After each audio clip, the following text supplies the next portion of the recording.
நீங்கள் தவறவிட்ட எபிசோடுகளை இப்பொழுதே காணுங்கள் உங்கள் Tandivan.com மற்றும் Tandivan யூடியூப் சேனலில்.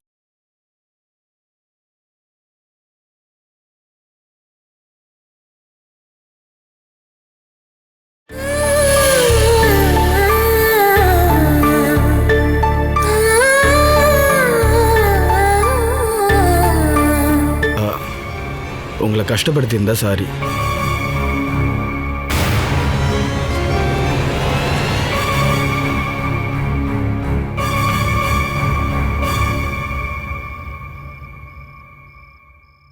ஒரு நிமிஷம்.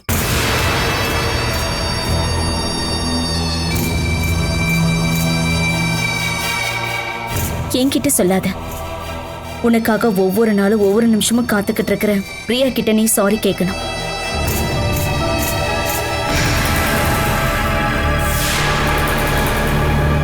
இங்க வந்து நீ உன் உயிரை காப்பாத்திக்கிறதுக்காக ஒரு முயற்சி பண்ண.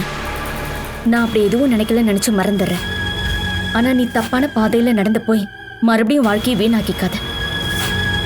இந்த பிரச்சனையிலேருந்து வெளியே வரணும்னோ இங்கே வந்து என் அங்கிள் கூட நிம்மதியாக வேலை பார்த்து வாழணும்னு நான் ஆசைப்பட்றேன். ஆனால் முடிய மாட்டேங்குது.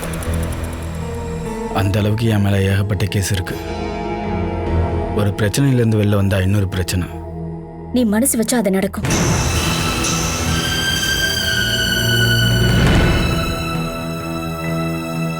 உன் கேஸுகளை நடத்துறதுக்கு உன் அங்கிள் தயார் தான்.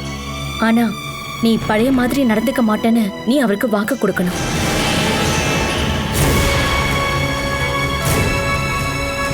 உனக்குன்னு ஒரு வாழ்க்கை வேண்டாமா? ஒரு குடும்பம் வேண்டாமா? உன்னை இதுக்கு முன்னாடி நான் பார்த்தப்போ உன் கண்ணில் ஒரு கொடூரம் தெரிஞ்சுது.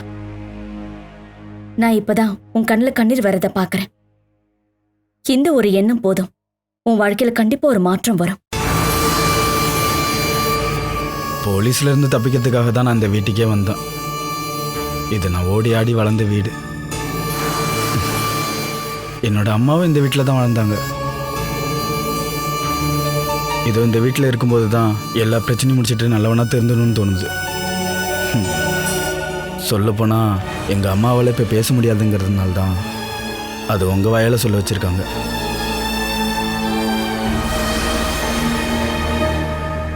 நான் போயிட்டு வரேங்க.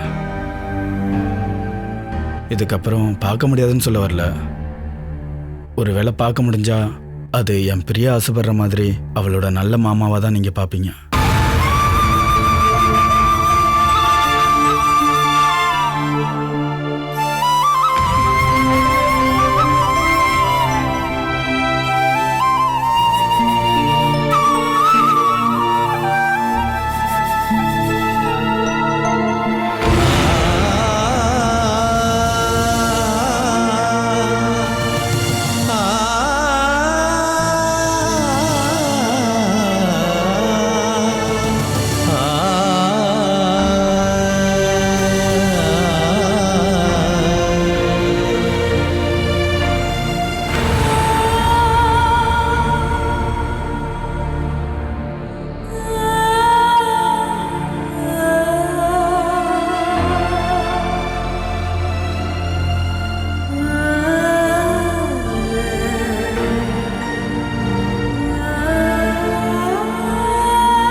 வண்டியை எங்கே கொண்டு வந்து நிறுத்திருக்கீங்க? ஓகே, நான் இங்கேருந்து கிளம்பிட்டேன். நான் ரிஸ்க் எடுத்தாவது ஒரு 15 நிமிஷத்தில் அங்கே வந்துடுவேன்.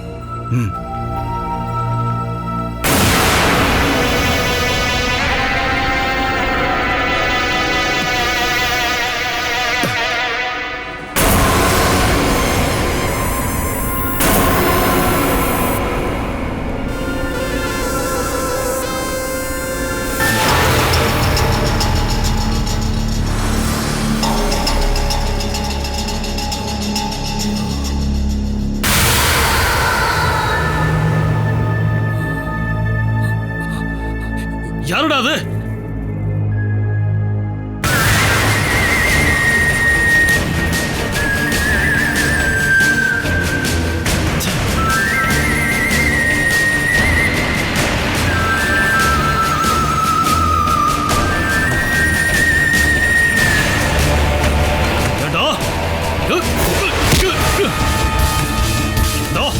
இப்ப நீ என் வீட்டுல இருந்தா பதுங்கி பதுங்கி போயிட்டு இருக்க. ஏய், என் பொண்டாட்டிக்கு உனக்கு அப்படி என்னடா உறவு? சொல்றா. உங்களோட கேள்விக்கெல்லாம் என்னால பதில் சொல்ல முடியாது. நின்றாங்க. உன் மேல ஏற்கனவே எனக்கு சந்தேகமா தானே இருந்தது. இதுக்கப்புறம் நீ என்கிட்ட இருந்து தப்பிக்க முடியாதுடா. என்னை பத்தி உங்களுக்கு சரியா தெரியாது. என் மேல எதுவும் கைய வச்சா உன்னை வெட்டி வீசிடுவான். ராத்திரியில ஒரு திருடம் மாதிரி வீட்டுக்குள்ள போயிட்டு வர்ற உன் கழுத்தை தானே முதல்ல வெட்டணும். உன்னை நான் விட மாட்டேன்டா.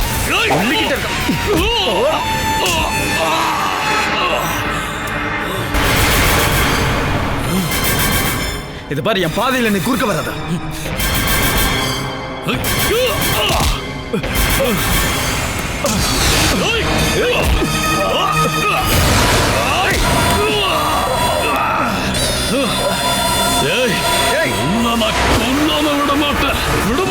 கொல்லாம விட மாட்டேன்டா. இவ்வளவு ஈஸியா நீ என்கிட்ட கிடைச்சதுக்கு அப்புறம் உன்னை நான் சும்மா விட்டா என்னால நிம்மதியா இருக்க முடியாதுடா. சாவுடா. உன்னை நான் கொல்லாம விட மாட்டேன்டா. என்ன நீ ஏமாத்திட்டு நீயும் அவளும் ஒன்னா வாழலாம்னு நினைக்காதடா. உன்னை நான் இங்கேயே வச்சு கொல்ல போறேன்டா. கொல்ல போறேன்.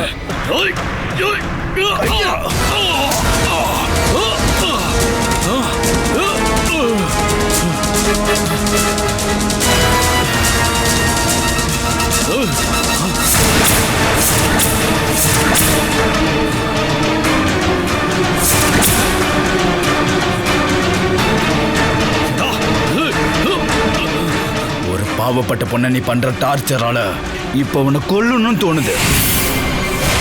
ஆனா கடந்த காலத்துக்கு திரும்ப போவதுக்கு எனக்கு கொஞ்சம் கூட இஷ்டம் இல்லாததால எனக்கு அதை செய்ய மனசு வரல. அதனாலதான் உன்னை கொல்லல. ஒருவேளை நீ என் வழியில வந்தா என் வாழ்க்கையில நான் கடைசியா செய்ய போற கொடூரமான சம்பவம் அது உன்னை கொல்றது தாண்டா.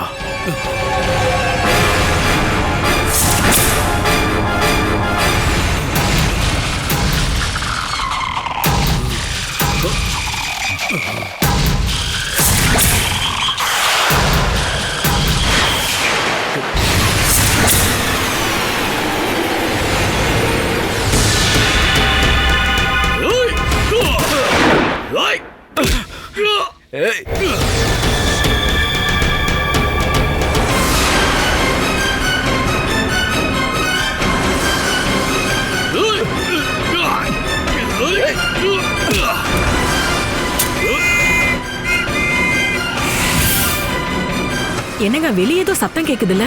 போலீஸோட விசிலும் சுடுற சத்தமும் தூரத்துல கேக்குதுமா.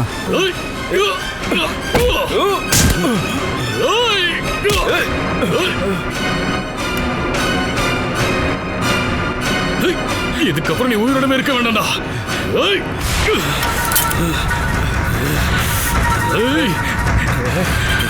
இதுக்கப்புறம் நீ உயிரோடவே இருக்க மாட்டா.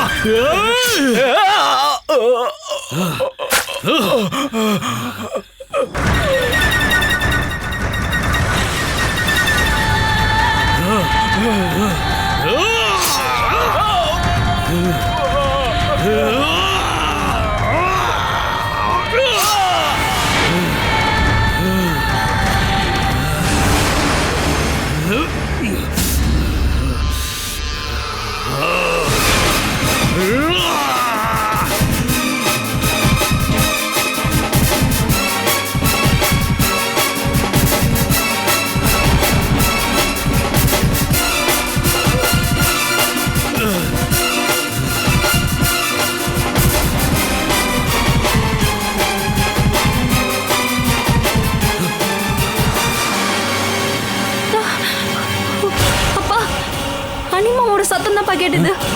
ஆமாப்பா, போலீஸ் தான்ப்பா அவரை சுட்டிருக்கோம். எனக்கு நல்லா தெரியும். அனிமாவோட சத்தம் தான்ப்பா கேட்டது. போலீஸ் அவனை சுட்டாங்களா இல்ல அவன் போலீஸ சுட்டானான்னு யாருக்கு என்ன தெரியும்? எப்படி இருந்தாலும் அவன் கதை கண்டிப்பா முடிஞ்சிருக்கும். அப்பா நீங்க போய் பாத்துட்டு வாங்க. சிந்து, அந்த டார்ச் எடுத்துட்டு வாமா. எதுக்கு? இந்த நேரத்துல நீங்க எங்கேயும் வெளியே போகாதீங்க. அன்னைக்கு ஏதாவது ஆபத்து வந்திருந்தா? யாருக்கு என்ன நடந்தாலும் இப்போதைக்கு நீங்க எங்கேயுமே போக கூடாது. ஒருவேளை அவனை தான் சுட்டிருந்தாங்கன்னா இன்னையோட ஒரு தொல்லை முடிஞ்சதுன்னு நினைச்சுக்கோங்க. அம்மா நீ ஏன் இப்படி கத்திட்டு இருக்க? உள்ள போய் தூங்க. இனி என்ன ஆனாலும் நாளை காலையில போய் பாத்துக்கலாம்.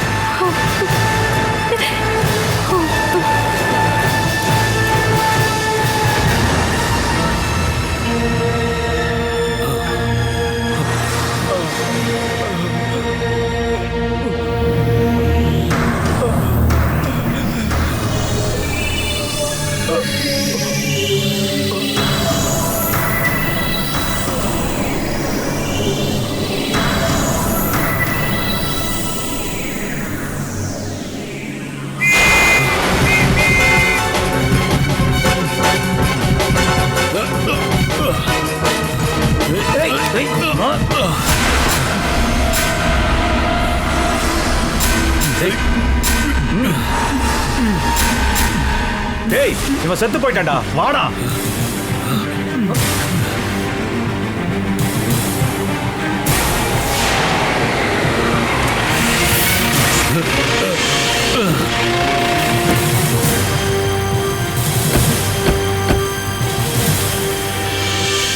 சார், இவன் அந்த ஆளை கொன்னுட்டான் சார்.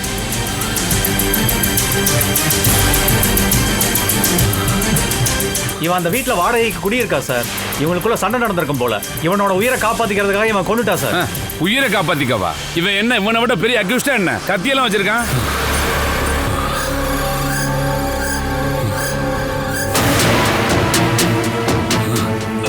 அவனை கூட்டிட்டு வாங்க. வாடா டேய். சரிங்க சார். வா.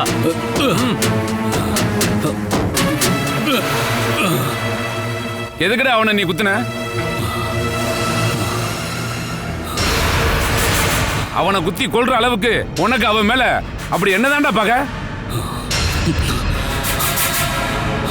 அவன் செத்துட்டான்டா. உன் வாழ்க்கையை நீ இப்படி தொலைச்சிட்டியடா. இது ஒரு கொலை கேஸ். நிச்சயம் உனக்கு 10-12 வருஷம் ஜெயில் வாழ்க்கை தான். உன் வீட்டுல யாரெல்லாம் இருக்காங்கடா? கேட்கறல சொல்றா. சார், இவனையும் இவன் பொண்டாட்டி மட்டும்தான் சார் இருக்காங்க. இதோ அந்த வீடு தான் சார்.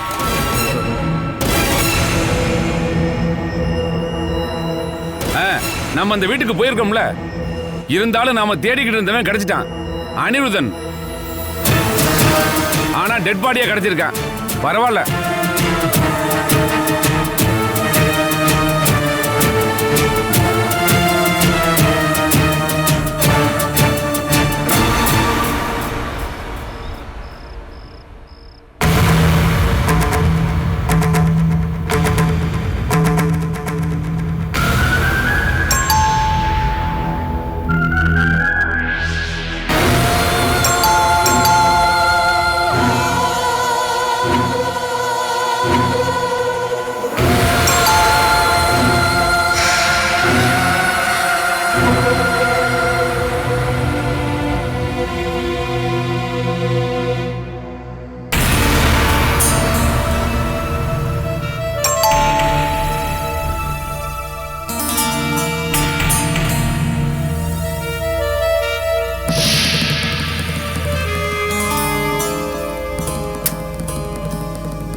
உங்க புருஷனுடைய பேரு வேணுகோபன் தானே?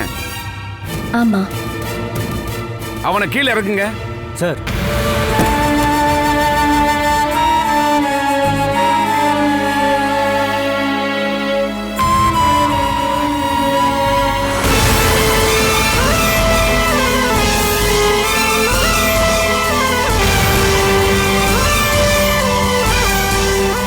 இறங்கு.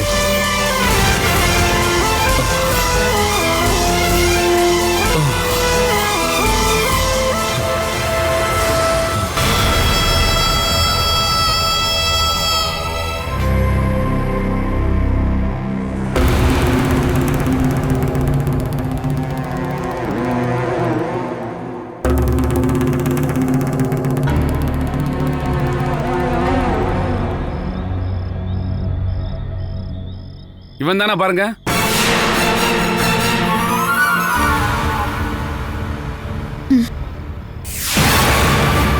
வந்த வேலை முடிஞ்சது, அவனை கூட்டிட்டு போங்க. சரிங்க சார்.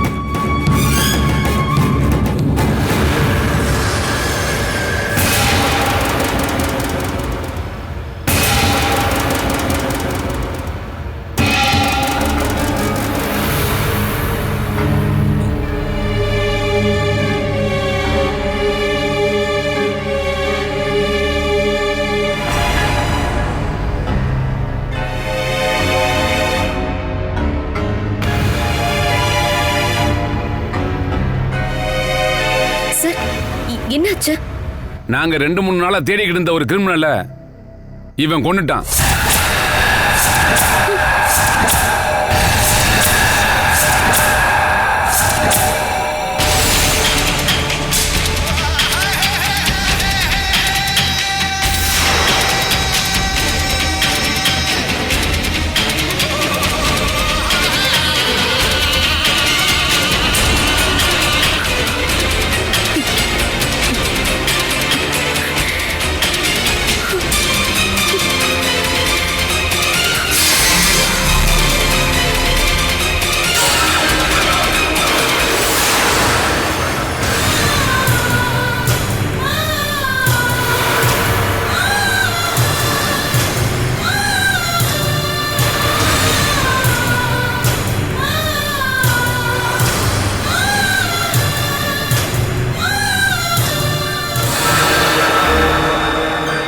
செத்தவன் பெரிய கிரிமினல், ஆனா சொல்லி எந்த பிரயோஜனமும் இல்ல. இது கொலை கேஸ் இல்ல. சொல்ல வேண்டியவங்க கிட்ட சொல்லிருங்க. நாளைக்கு கோர்ட்ல ஆஜர் பண்ணிடுவோம்.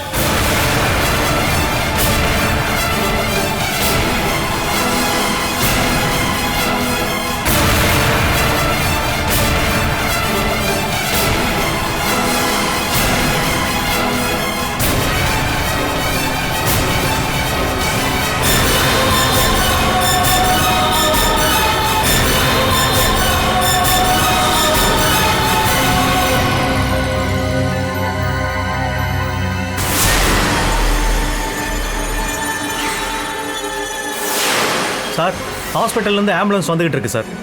மெதுவா வந்தா போதும். இதுக்கப்புறம் செத்தவன் எழுந்திருச்சு வர போறதில்ல. வாயா.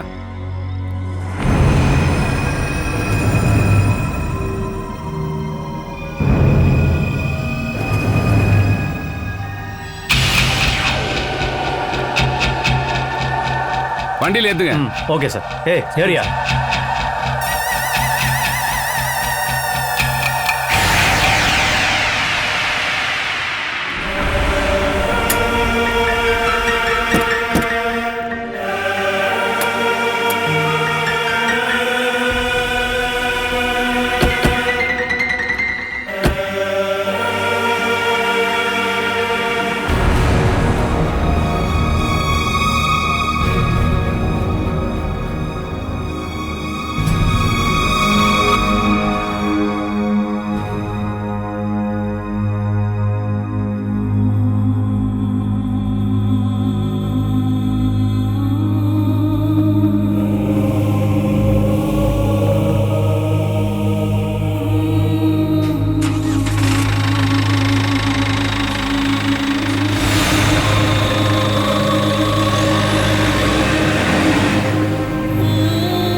இந்தாங்க டீ குடிங்க. வேண்டாம். ம். என் தொண்டைக்குள்ளதுக்கு அப்புறம் எதுவும் இறங்காது. இதுக்கப்புறம் நம்ம வருத்தப்பட்டு என்னங்க பண்றது? அவனோட விதி முடிஞ்சு போச்சு. அது வந்து நம்மளோட கண்ணு முன்னாடியே. நான் போயிட்டு வரேன். இப்ப நீங்க எங்க போறீங்க? தாலுக்கா ஹாஸ்பிட்டலில் தான் போஸ்ட்மார்ட்டம் பண்ணுறாங்க. பாடியை போய் வாங்கணும். நானும் வரேங்க. வேண்டாம். வர்கீஸும் சாபுவும் அங்கே இருக்காங்க. பிரசிடென்ட்டும் மெம்பரும் ஹாஸ்பிட்டலுக்கு போயிருக்காங்க. அவனுக்கு உண்டான காரியங்களை பண்றதுக்கான எல்லா வேலைகளும் பண்ணணும் இல்லையா? அவன் உயிரோடு இருந்தப்போ அவனால் யாரும் நிம்மதியாகவே இல்லை. செத்து போன அவனோட ஆத்மாவுக்காவது சாந்தி கிடைக்கணும்ல. இதெல்லாம் பண்ண நம்மளை தவிர வேற யாருமா இருக்கா? இப்ப நான் சொல்லக்கூடாதுதான். அந்த வேணுவை போலீஸ் அரெஸ்ட் பண்ணிட்டாங்க. இப்ப பாலாவும் குழந்தையும் தான் வீட்டுல இருக்காங்க. அணிய கொன்னவனோட குடும்பத்தை நம்ம மறுபடியும் அங்கேயே தங்க வச்சிருக்கோன்னு ஊர்க்காரங்க சொல்லுவாங்க. இப்போ எப்படிமா அதை சொல்றது? அவனோட காரியங்களை பண்றதுக்கு முன்னாடி அவளை வீட்டை காலி பண்ண சொல்லணும். இல்லைன்னா அது ஒரு பெரிய பிரச்சனையாயிடும். எப்படிமா அது சரி வரும்? உங்களுக்கு சொல்ல கஷ்டமா இருந்தா நான் போய் சொல்றேங்க. வேண்டாம். பாலா நம்ம நிலைமையில இல்லைம்மா. கொஞ்சம் யோசிச்சு பார்த்தா நம்மளோட நஷ்டம் அவளுக்கு தாம்மா அதிகம். இந்த நேரத்தில் நம்ம போய் திடீர்னு இங்கேருந்து அவளை வெளியே போக சொன்னா. வீட்டை காலி பண்ண மாட்டேன்னு சொன்னானா நான் அப்படிதாங்க சொல்ல வேண்டியிருக்கும். அதனால தான் சொன்னேன், நான் போயிட்டு வரேன்.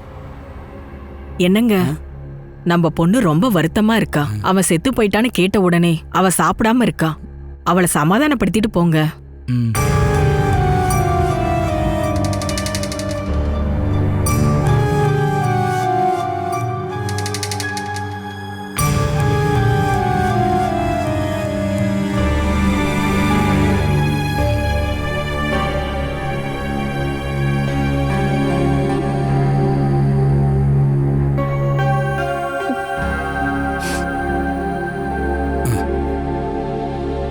அம்மாடி,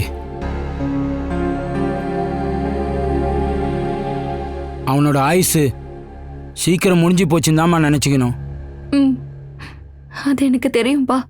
அனி மாமாவோட வாழ்க்கை இப்படிதான் முடியும்னு. எனக்கு இருந்த ஒரே ஒரு ஃப்ரெண்ட் அவர் தானப்பா.